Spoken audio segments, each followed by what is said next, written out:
Condenados do 8 de janeiro quebram tornozeleira e deixam o país. Vejam quem são. São 10 histórias, portanto, que o Portal UOL trouxe.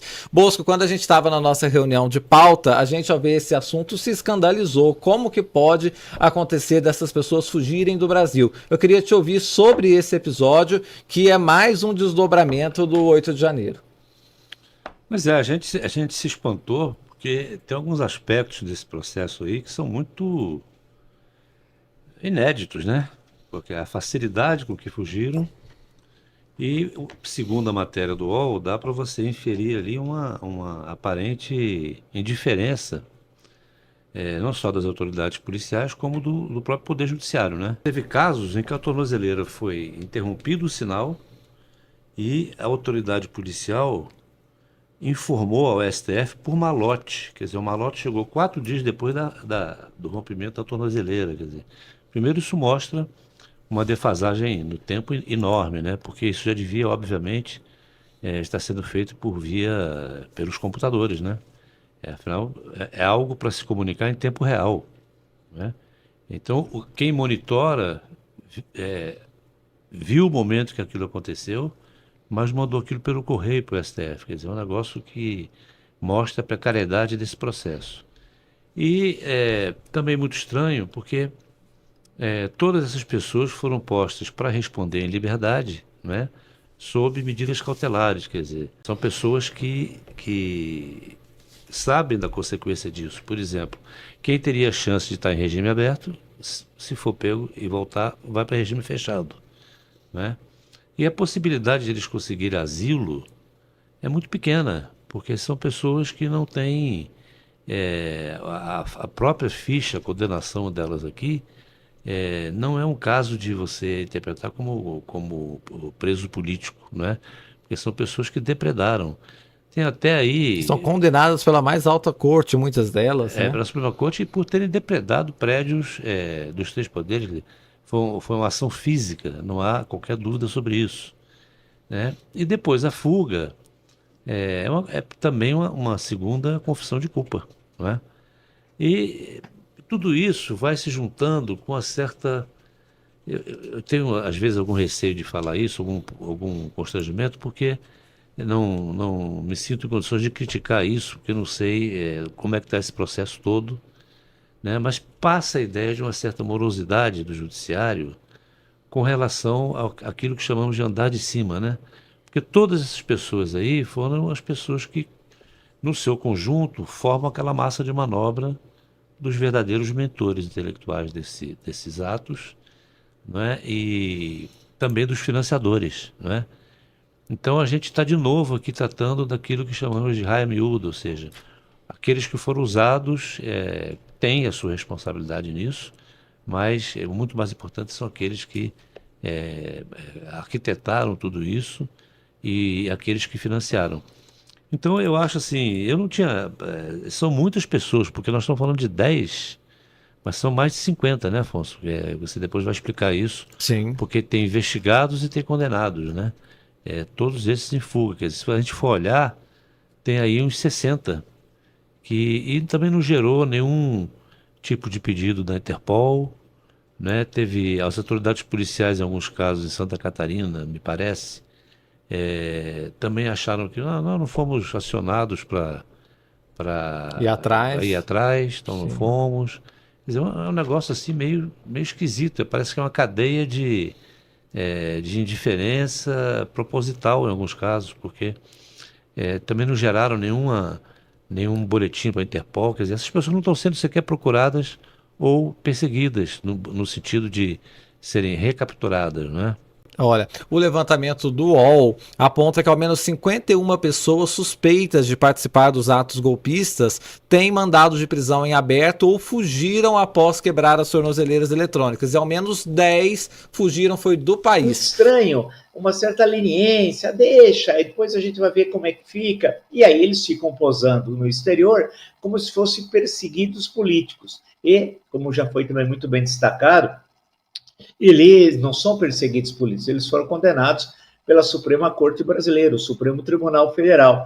Então, é algo que causa muita estranheza. Daí a importância dessa reportagem, acho que sempre desse jornalismo independente, de mostrar uma coisa que todos nós, ao menos eu, imaginava que era uma coisa resolvida, que essas pessoas tinham, portanto, o Estado sabia onde elas estavam, cometeram crimes, foram condenados, e agora o que me chama a atenção é que algumas penas parece que são altas, né?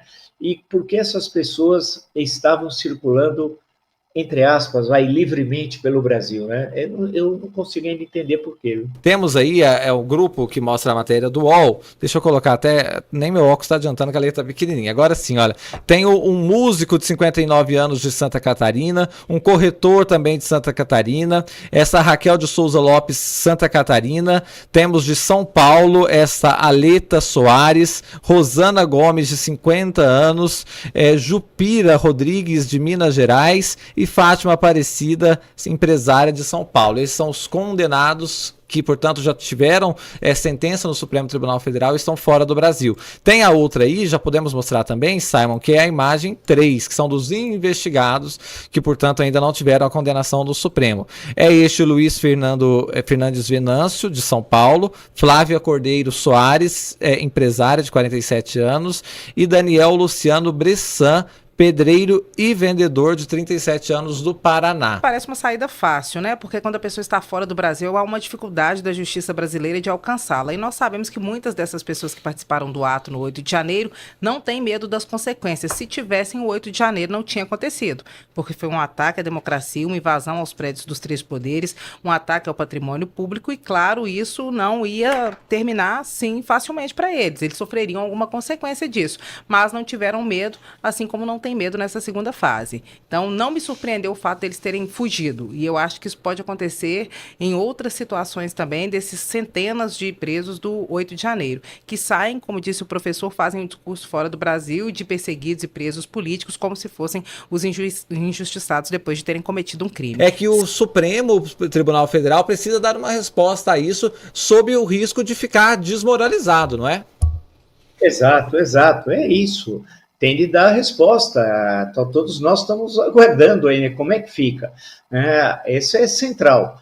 Agora, em relação à quebra aí das tornozeleiras, a legislação tem de mudar. O que chama a atenção, nós já estamos, há um ano e meio desse triste acontecimento da história republicana brasileira, e o inquérito, para atingir especialmente aqueles que lideraram essa organização golpista, que não são esses que foram para a Argentina, para o Uruguai, era especialmente o ex-presidente Jair Bolsonaro. Todo mundo sabe que ele seria o beneficiado do fato, caso tivesse concluído, né, o golpe de Estado. Era isso. Não chegou nem a ele, nem aqueles articuladores, mesmo os kids pretos, não sei quem vinha de Goiânia, tem isso, tem aquilo. Então, até hoje não foi concluído. E se não é concluído, não é enviado, não é apreciado pela Suprema Corte, que vai receber ou não, né, esses inquéritos, aí se transformam em ação penal. Eu estou me referindo especificamente aos autores intelectuais, ao principal beneficiário, a quem financiou tudo isso, que não são, esses aí certamente são gente sem importância nessa organização golpista, né? São aqueles que organizaram tudo isso, que fizeram o trabalho de desinformação, quem estava na reserva ou na ativa. Então, muita coisa não se sabe, e essa lentidão, não sei se é porque é necessário, claro, ter cuidado nós sabemos, precisa trabalhar bem, mas as provas, pelo pouco se sabe, algumas delas que se conhecem são robustas, mas o conjunto da investigação nós não temos ainda, e isso não foi encaminhado ao Supremo. E é triste, porque o tempo vai passando, e há uma espécie de normalização dessa tragédia, né? Porque vai parecendo, olha, eu estive lá, foi uma bagunça, fui condenado, a raia miúda, né? Como foi bem lembrado, tinha nos documentos coloniais, plebe ignária, a raia miúda, aí destruiu a tornozeleira, foi embora, e ficou elas por elas. Então, acho que a questão se coloca, primeiro, em relação especificamente à matéria, o STF se pronunciar, né?